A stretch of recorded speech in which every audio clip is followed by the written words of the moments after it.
The cat's out of the bag, and now a 3-year-old camera has swept the world with its amazing film emulations, compact size, and ability to make amazing photos.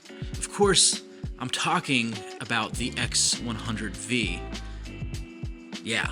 And in today's video, I want to talk to you about what makes this camera, the X100V, so good. Why I believe it's worthy of all the hype it's received over the past few years. What's up? My name's Andrew. You can call me Pooch, and I'd like to welcome you to the Less Lonely channel.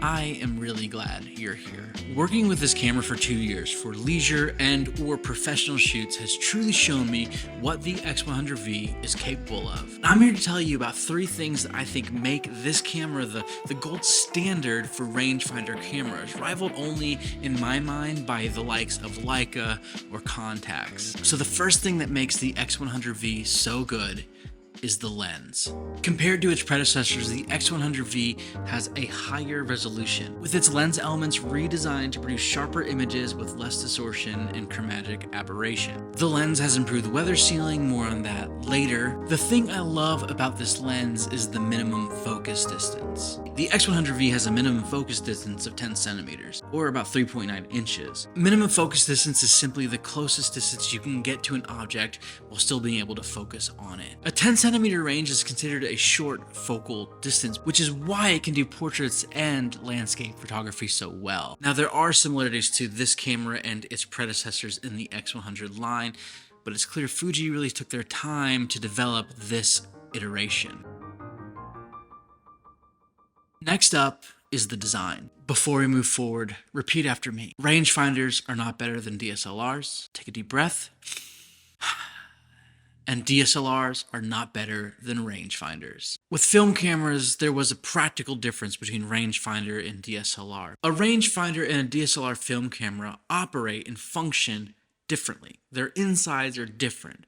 But when it comes to a digital camera, that's not necessarily the case. There are a few things in a rangefinder digital camera that are different than a standard mirrorless camera, but more or less you're still using a digital processor. So this is where design really comes in to shine. The X100V rangefinder design is all about functionality and style. Not just style in forms of aesthetics, while I think this camera does look beautiful. It's more than just vanity. It's the way that it feels in your hand.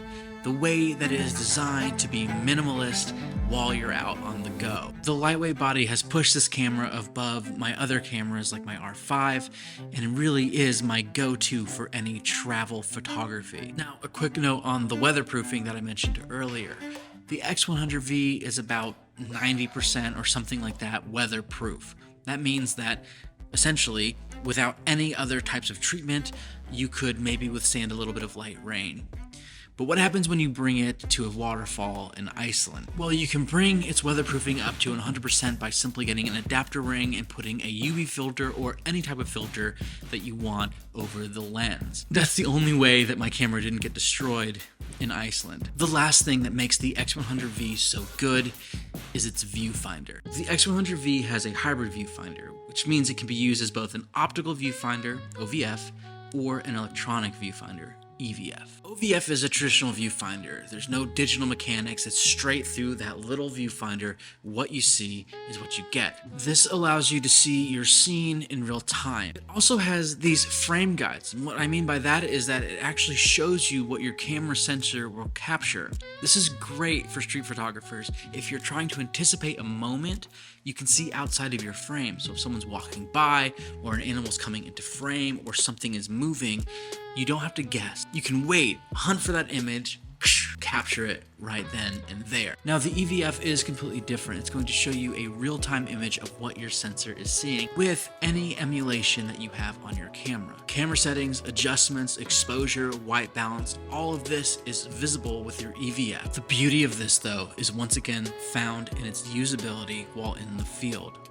With a simple push of a lever on the front of your camera, you can switch between OVF to EVF, and they even have a hybrid OVF-EVF mode with a little EVF reader down in the bottom corner of your viewfinder. That's unreal. It's brilliant. But here's the thing. If I'm honest with you, completely honest, I've left something out. There is one more thing that makes the X100V So great. Using this camera has truly become one of my favorite things to do in photography. Bringing it with me every day has kept my love for photography alive. It's a fun camera to use, it's a challenging camera to use, and I do believe it has pushed me to make some of my best photographs ever.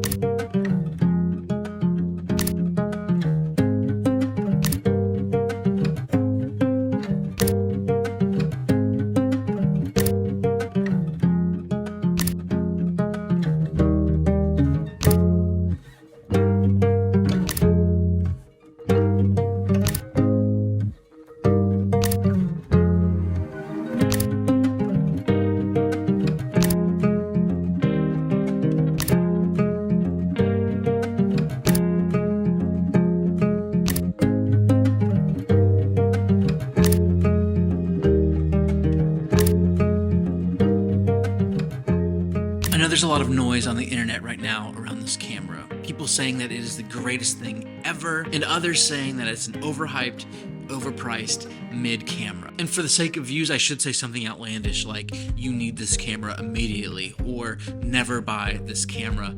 But in truth, I want to leave you with something real. I want you to walk away from this video without thinking in those extremes. Think like an artist, like a creative first. Take into account your needs and desires as an artist, as someone who desires to make beautiful images, capture their favorite memories, or share moments of their lives or the world around them. Would I recommend this camera to everyone?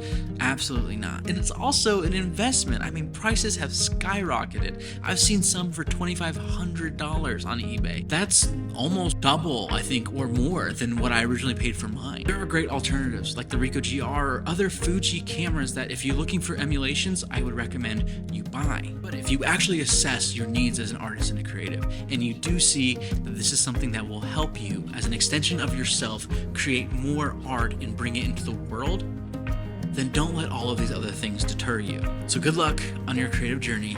I can't wait to see what you create. If you want to feel less lonely as a creative, then please subscribe. You'll get creative inspiration, tutorials, and support while you're on your creative journey. So I'll see you in the next one. Here's to feeling less lonely. Cut.